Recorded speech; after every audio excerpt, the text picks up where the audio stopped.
I'm one with the Force is with me. I'm one with the Force. The Force is with me. And I'm one with the Force. Welcome to the Dharma of the Force, a podcast about the spiritual and philosophical side of Star Wars. If that puts you off, it's just words. And if you think that's all a bunch of mumbo jumbo, even better. We cannot widen our horizon and grow by never challenging what we believe, and we should always be suspicious of those who tell us what to believe.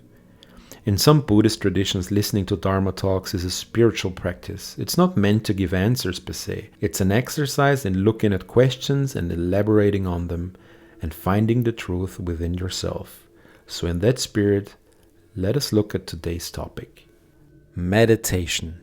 Here it is again. Another buzzword smelling of incense and new age music.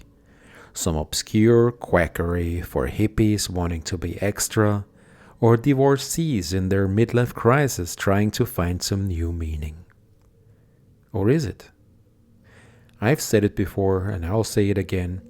We put too much emphasis on associations dictated by external stimuli. Words are just words. Abstract concepts to kind of describe what we mean. Open for interpretation, and where is that interpretation coming from? What is our baggage or filter that plays into it? Like religion. Oh no, I've heard that one many times before. Without religion there would be no war. Then please explain communist war crimes or soccer fans setting cars on fire and killing fans of the other team. The dark side looms everywhere, and we are deeply tribal creatures. There's a saying, we never really leave high school. And most people will have taste, opinions, and political affiliations according to their tribe, their team.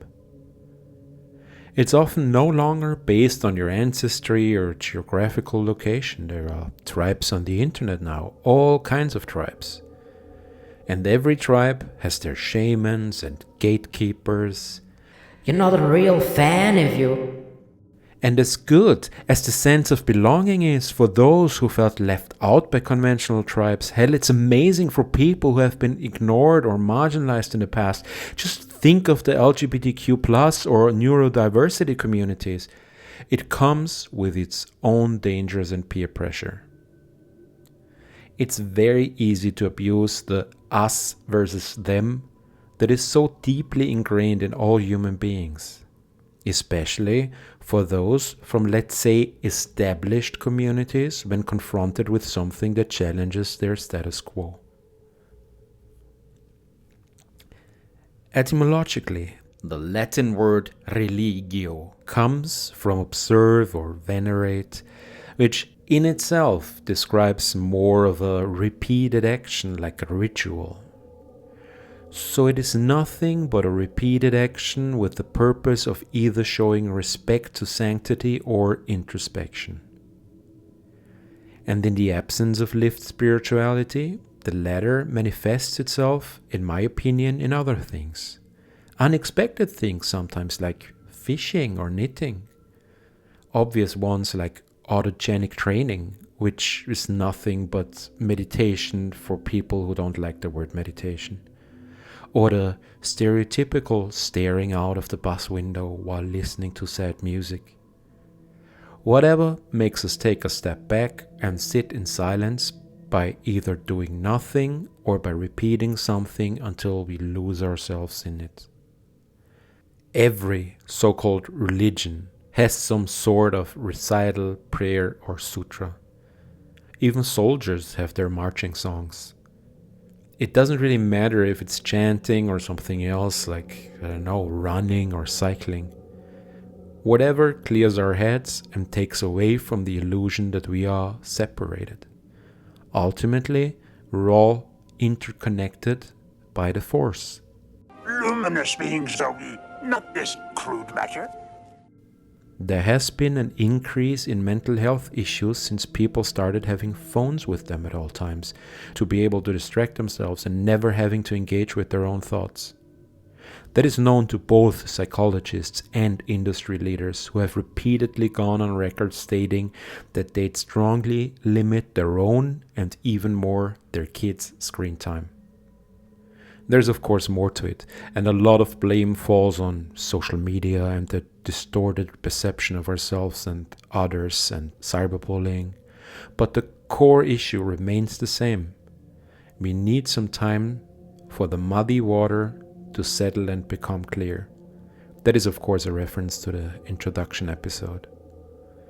We often only exist as reflection bouncing off of other people, which is why we are so concerned with our self-image. How can you respect others if you don't respect yourself? Jedi don't care about such things. Sith are obsessed with power and status, and that's what's corrupting them from the inside. Just imagine every photoshopped selfie made you uglier in real life, in some cruel Dorian Gray kind of way. How can you be in tune with the Force if you're not aware of your true self? Distraction is disrespecting your own feelings and thoughts by showing respect, gratitude, and appreciation to others, even the pillow we use for meditation or the bowl we use to eat. By being mindful and in the moment instead of constantly distracting ourselves, we ultimately foster our connection with the living force. I'm not saying we do not need therapy, but I'm saying meditation is self-therapy and can help a lot. A time to pause, take a step back and evaluate your feelings. Confronting fear is the destiny of a Jedi. I've been told by a lot of people, I tried it but I can't do it, all the thoughts rush at me at once and overwhelm me. And I usually reply, that just shows you're doing it right. It's a bit like going to the gym once saying, I tried but the weights are too heavy. Start small, build up on it, and create realization and awareness. Meditation is not something to master, there's nothing to gain really. It's more like maintenance for your mind. Your mind will drift and you will be bombarded by thoughts and memories, and it won't always be pleasant. Some people are known to have cried occasionally. The goal is to let go, become an observer, accept everything, see where it leads, but don't cling to it. Read the book, put it back in its shelf. Don't carry it around. Take what you've learned and move on. Some days will be easier, some will be harder.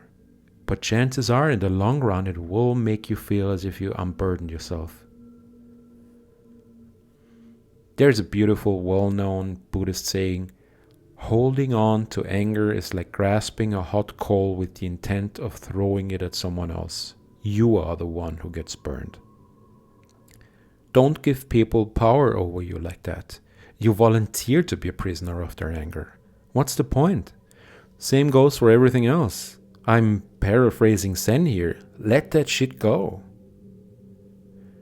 By just ignoring it, by distracting yourself, you carry it around and the luggage will get heavier and might burst out at a very inconvenient time.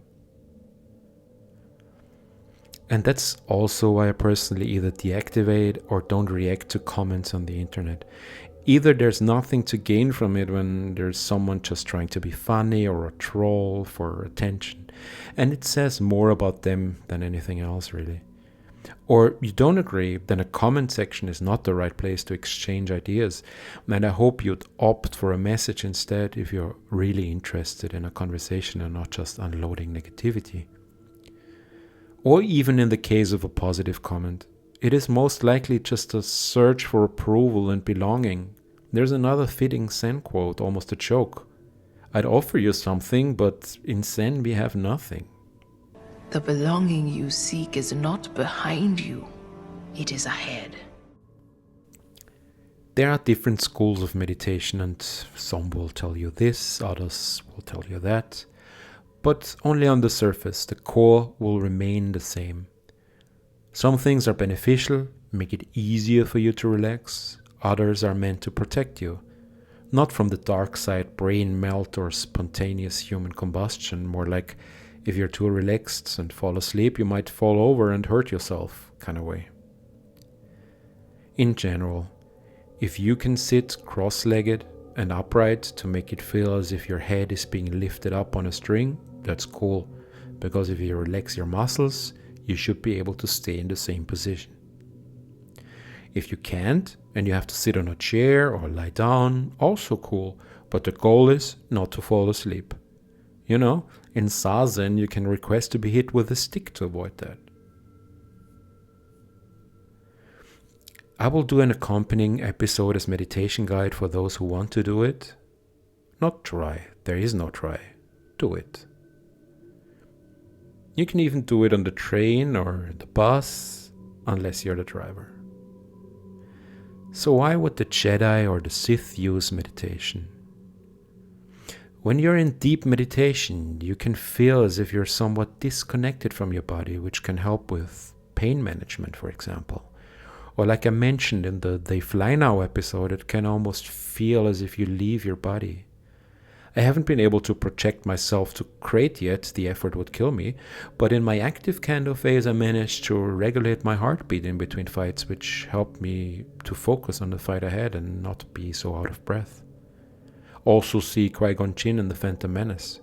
Okay, he lost after, but you get it. It also clears the mind, so when Yoda is unsure what to make of the events unfolding in Attack of the Clones, he meditates on it. Monks and sages of all beliefs have isolated themselves for prolonged meditation to strengthen their minds and connection with the Force. It is what Yoda and also Obi-Wan did. In your solitude on Tatooine, training I have for you.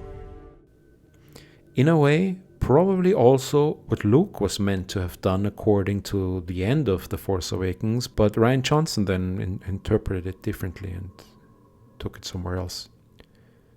But hey, everyone can have moments of doubt. Jesus said, enlightenment is no final stage, there is no permanence. Enlightenment and insight have to be fostered and maintained. Sticking with the theme of practical applications in my own life, when I got a big back piece tattoo, I learned something else about myself. Maybe TMI, but I've very thick skin on my back, and to make matters worse, I'm extremely sensitive there as well. So after being team tattoos don't hurt, after my other tattoos, I had to change teams, big time. The tattoo artist had to use his entire body weight and go over everything again and again as the color just wouldn't stay in. And that, quite honestly, felt like being dragged across concrete for days. So after all the adrenaline was gone and the conventional meditation just didn't help anymore, I concentrated on everything that made me angry. One might say, tapped into the dark side. I managed to build up such a rage that it dulled the pain in comparison. And that's exactly that all-encompassing dark energy that gives you this sudden bursts of power and lets mothers lift cars to save their babies, or lets soldiers rush into battle in a blood frenzy. It is not sustainable though, and you will reap the results. You will quite literally burn out. And there's another word that has often been interpreted wrongly right here. Karma. Karma is not a bitch. Karma is neither hell nor heaven. Karma is the law of causality. Pretty worldly, actually. Every action will have consequences. Be aware of the consequences. There is no action that has no consequences, even if you're not aware of them. Cheap clothing, child labor in poor parts of the world. Cheap food, destruction of ecosystems, the climate and your health. Whenever someone gains something, someone else loses it. Always be mindful of the consequences of your action. That's the balance of the Force. If you now look at the how, breathing is a big part of it, if not everything. Usually we don't breathe deep enough, and most people have rather flat breathing. Some say meditation is just breathing. There are plenty of books and TED Talks and whatnot about the benefits of breathing deeply. And what are you actually doing? You feed your organism with the oxygen it needs. So fire up those midichlorians and let go of everything that holds you back, all the superficial problems you make up for yourself that hinder your growth. Let the past die. That's the only way to become what you were meant to be. If you're interested, I suggest you head over to the accompanying meditation guide episode where I dive deeper into how to do it. Let me help you to know the subtleties of the Force. If you want to support me or this podcast, don't send money. I don't have a Patreon. Find a charity of your choosing and donate. And do yourself a favor and switch off your phone, disconnect, and just sit in silence for a few minutes. Close your eyes and Breathe. Just breathe.